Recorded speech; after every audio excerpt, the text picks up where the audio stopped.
बारी रे उमरिया में, बारी रे उमरिया में भईनी गावन हरी, डोली में बैठा के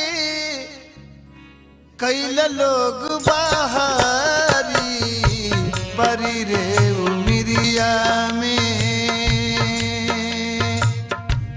बारी रे उमरिया में भईन गावन हरी, डोली में बैठा के कैल लोग बाहरी। बारी रे उमरिया में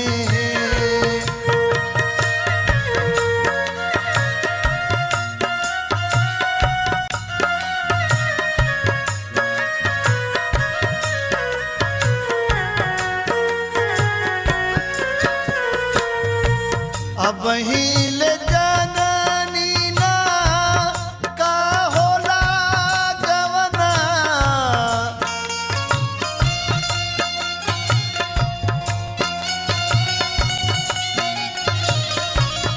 अब हिल जननी ना का होला गवना, पिया के नगरिया में जाए के बकावा।